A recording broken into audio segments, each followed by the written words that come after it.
अस्सलामु अलैकुम वरहमतुल्लाहि वबरकातुहू। नाज़रीन, ईमान के सफ़र में आपको खुशामदीद। उम्मीद है आप सब अच्छे होंगे। तो नाज़रीन, आज हम आपको उम्रह के बारे में कुछ जानकारी बताएंगे और उम्रह और हज में क्या फ़र्क होता है इसके बारे में भी बताएंगे। सबसे पहले तो जो बुनियादी फ़र्क है वो वक्त का है, यानी कि उम्रह हम साल के किसी भी वक्त में कर सकते हैं, लेकिन हज के लिए एक मुकर्रर वक्त होता है। मिसाल के तौर पर हज शव्वाल, जिकादा और जिलहज यानी जिलहज के 10 तारीख को मुकम्मल होता है।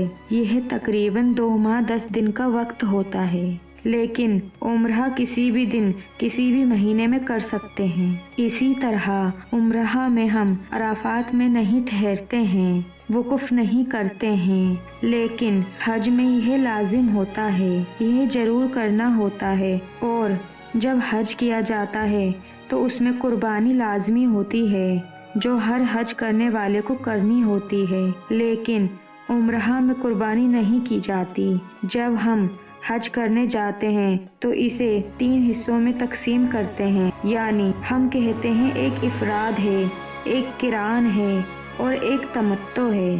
तो जानते हैं इन तीनों में फ़र्क क्या है। इफराद से मुराद है कि सिर्फ हज का एहराम बांधना और उसके बाद सिर्फ हज करना, और किरान से मुराद है कि हज और उम्रह दोनों का एहराम बांधना और पहले उम्रह करना फिर हज करना, इसे हम किरान कहते हैं। और तमत्तो में हज के महीने में पहले उम्रह करना, फिर उसी साल में ही हज का एहराम बांधना और फिर हज अदा करना। इस तरह हमारे सामने ये 3 सूरतें होती हैं। तो नाजरीन, जब हम हज का इरादा करते हैं तो हमारे मुख्तलिफ मकामात होते हैं जिन्हें मिकात कहा जाता है। जब लोग किसी भी देश से हज के लिए जाते हैं तो मिकात उनका यलमलम बनता है, यहाँ पर वो एहराम बांधते हैं। तो नाजरीन, आप सोच रहे होंगे एहराम क्या है, एहराम बांधना क्या होता है।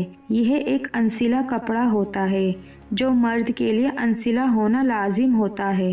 यह 2 कपड़े के टुकड़े होते हैं जिन्हें एहराम कहा जाता है, जिसमें एक टुकड़े को तहमत के अंदाज में नीचे बांधा जाता है और एक टुकड़े से ऊपर के जिस्म को छुपाया जाता है। औरतों के लिए सिला हुआ कपड़ा पहनने की इजाज़त है ताकि उसका पूरा हिजाब का मामला यानी सर उसका ढक सके। एहराम बांधने के बाद तवाफ होता है। कुरान में हुक्म है कि हाजी इस अल्लाह के पुराने घर का तवाफ करें। यह 7 चक्कर होते हैं, यानी 7 दफ़ा अल्लाह ताला के घर का तवाफ किया जाता है। तवाफ होने के बाद हजरे अस्वद का बोसा देना होता है। बोसा देना कोई लाजिम या फ़र्ज नहीं है, ज़रूरी नहीं है, एक सुन्नत अमल है। ये हमारे नबी हजरे अस्वद को चूमते थे, इसलिए ही मुसलमान भी चूमते हैं, एक सुन्नत अमल अदा करने के लिए। लेकिन हमारे लिए सबसे ज़रूरी है कि हम काबतुल्लाह का एहतराम करें। हजरे अस्वद को चूमने के दौरान हम ऐसा ना करें कि काबतुल्लाह का एहतराम करना भूल जाएं। यह एक सुन्नत अमल है, लेकिन काबतुल्लाह का एहतराम लाजिम है। हमसे कोई गलती ना हो जाए, इस बुनियादी बात का ख्याल रखना ज़रूरी है। इसी तरह मीना की जानिब कूच किया जाता है। असल जो हज है ये यहाँ से ही शुरू होता है, यहाँ से बाकायदा तौर पर सफ़र शुरू होता है। यह जो दिन है इसे येमु तरबिया कहा जाता है, यानी मीना में जोहर से पहले पहुँचना ज़रूरी होता है ताकि जोहर की नमाज वहाँ पर अदा कर सकें।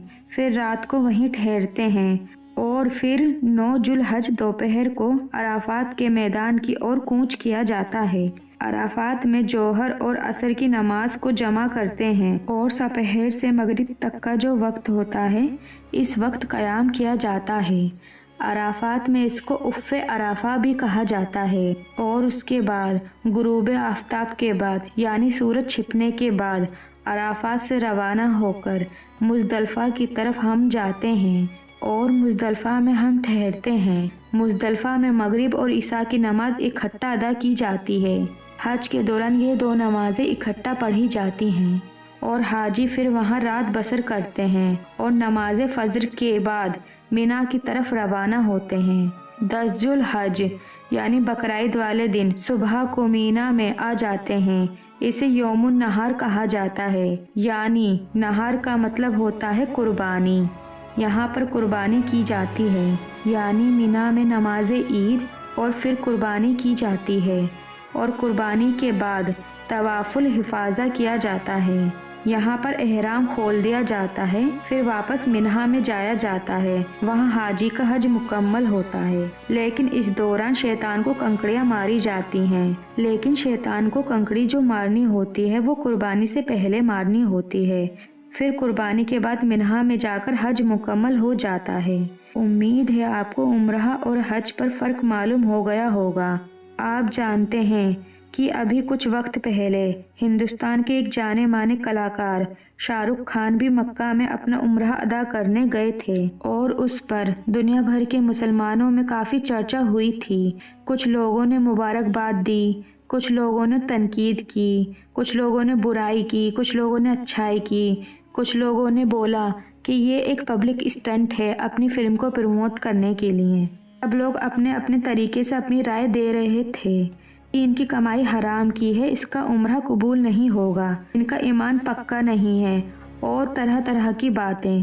ناظرین، ہم لوگوں کو دوسروں پر سوال کرنا اور ان کے خامیاں نکالنا اچھا لگتا ہے، لیکن کیا ہمیں اپنے بارے میں پتا ہے کہ ہمارا ایمان پکا ہے اور سچا ہے؟ کیا ہماری کمائی حلال ہے یا حرام ہے؟ انسان کے دلوں کا حال صرف اللہ جانتا ہے، اور یہ اسی کے اختیار میں ہے کہ کس کی نماز، کس کا حج، کس کا عمرہ، کس کا روزہ اسے قبول فرمانا ہے۔ ہمیں دوسروں کی نیت اور اس کے ایمان پر انگلی اٹھانے کا کوئی حق نہیں ہے۔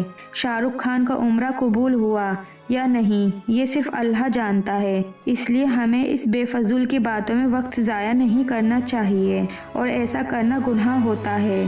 ہمیں اس گناہ سے بچنا چاہیے اور اللہ سے دعا کرنی چاہیے کہ وہ تمام مسلمانوں کو اپنی پاک مقدس جگہ پر بلائے اور حج اور عمرہ کرنے کی توفیق عطا فرمائے، اور ہمیں نماز کا پابند بنائے اور ہماری جائز تمنائیں قبول فرمائے، ہمیں اس گناہ سے بچنے کی توفیق عطا فرمائے، آمین۔ اور ہم یہ بھی جانتے ہیں کہ اللہ کے گھر انسان جب تک نہیں جاتا جب تک اللہ اسے توفیق نہ دے یا اس کا بلاوا نہ آئے، جب تک اس بندے سے اللہ راضی نہ ہو، کسی بندے کی اوقات نہیں جو وہاں جا کر بتائے۔ شاہ رخ خان کو عمرہ نصیب ہوا تو اللہ کے حکم سے ہی، اس لیے ہم اللہ کے فیصلوں پر سوال نہ کریں اور اس کے حکم پر خوش ہوں۔ امید ہے آپ کو یہ جانکاری پسند آئی ہوگی۔ اسی طرح دین سے جڑی باتوں کے لیے ویڈیو کو لائک کریں، شیئر کریں اور ہمارے چینل کو سبسکرائب کریں، ساتھ ہی بیل آئیکن بھی دبا دیں تاکہ ہر آنے والی ویڈیو کی نوٹیفیکیشن آپ کو مل سکے۔ ملتے ہیں نئی ویڈیو کے ساتھ، تب تک کے لیے اللہ حافظ۔